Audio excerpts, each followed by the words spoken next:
So there we have it then, the 2024 Spanish Grand Prix, another win for Max Verstappen, but was it as convincing as any of the other races? In this video we're going to go into a little bit of a dive in a very quick reaction to the Spanish Grand Prix and talk a little bit about where it was won, where it was lost and what decided it. And let's start off with a quick narrative. Lando Norris, who ended up having pole for the race, got a good start, but was quite equally matched by Max Verstappen, though he went all the way over to the right, nearly running Max onto the grass. Max did take to the grass, but I think there was probably just about a car swift left, judging by the fact that Stewart said that there was no further action for the incident. This allowed George Russell to sail around the outside and go off into the lead, only to be passed by Max Verstappen a couple of laps later due to the power of the DRS. After that, Russell was struggling, and so was Lando, and so were the cars behind of Lewis Hamilton, who'd lost a place to Russell on the start, and the two Ferraris of Sainz and Leclerc, with Sainz getting past Leclerc, although there was a little bit of contact in doing so. Then it was the pit stop waiting game, and seeing who was going to jump first. And in the end, Lando and Leclerc ended up going a bit longer than some of the other drivers. George Russell struggled when he ended up having a slow pit stop, nearly collided with Carlos Sainz. That gave Max some breathing room and also gave Lewis Hamilton some breathing room as well. And that is reflected in the final result. In the end, Lando pitted 10 laps later than Max, and the gap at the end of the race was only a couple of seconds. So was it that an overcut that was a bit too bold, was it that cost Red Bull or gave Red Bull the win and cost McLaren the race? That is a question that we need to think about. But in the end, we saw Norris and Leclerc go a bit longer, and where the likes of Lewis and Max switched onto a second set of softs with about 20 laps to go in the race, it opened up a tyre degradation and strategy game. Because Lando had gone 10 laps longer, he would have fresher mediums for the remainder of his medium stint, and then he would have fresher softs at the end of the race. But in the end, George Russell struggled on the hard compound tyre and was passed by Lewis Hamilton on the softs, and Lando Norris ended up chasing down Max Verstappen, as I said, getting within 2 seconds at the end of the race. I mean, there's a bit of a question of what could have been. Elsewhere, it was a bit of a quiet race for Oscar Piastri, who finished 7th, only a couple of seconds off of Carlos Sainz. Sergio Perez managed to get through to 8th after starting 11th in the race. He struggled a bit on the race start, and the Alpines managed to pick up a double points finish, comfortably clear of Nico Hülkenberg, who also picked up a 5-second penalty at the end of the race for speeding in the pit lane on his pit stop.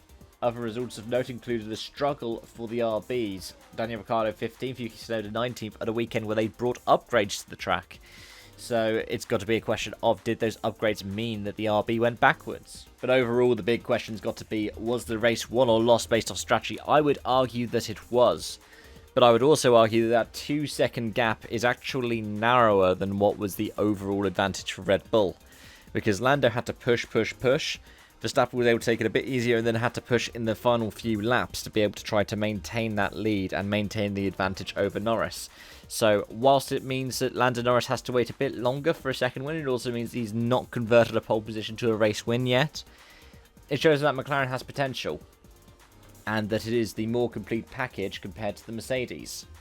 Because this would be the argument that I'd make, that Mercedes does seem to have some raw potential in terms of the absolute pointy end compared to McLaren. But then at the same time, we have to remember this is a track where Lewis Hamilton 2 years ago had to pit on the first lap for damage, and after that pit stop on the first lap for a collision with Kevin Magnussen, he was the fastest car on track for the remainder of the race, with that porpoising W13. So W15 is potentially a car that has a measure of the Ferrari now. Not convincingly, and there'll probably be some tracks where it definitely doesn't. But what it shows is that the Mercedes is a much more consistent car now. No more of the peaks and troughs, and no more of the lows. It's beating its ceiling a lot more often. The question is, what's going to happen next for Red Bull? And is this another sign that their dominance is well and truly over?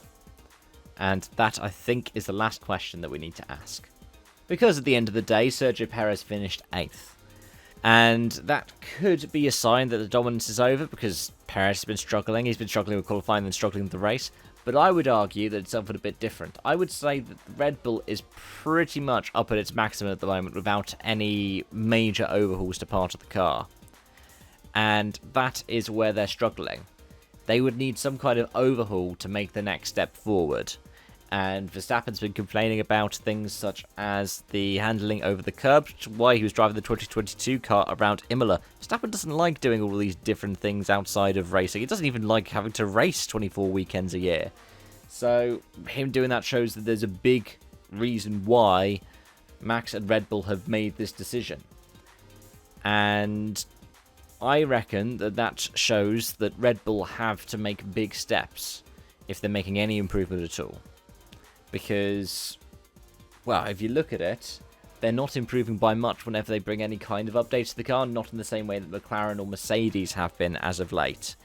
And this is the core of my argument, because the Red Bull has always been a car that is got to be tailored around a particular driver. We see that with Verstappen in particular, and that's one of the arguments we had years ago as to why Gasly and then Albon both struggled as Max's teammate. Checo was able to make the car work, but maybe it is that he started to run out of the kind of magic that was making the car work in a way that Max's former teammates weren't able to. But those are my thoughts. Let me know yours in the comment section down below. Thank you so much for watching. I hope to see you again soon. Bye for now.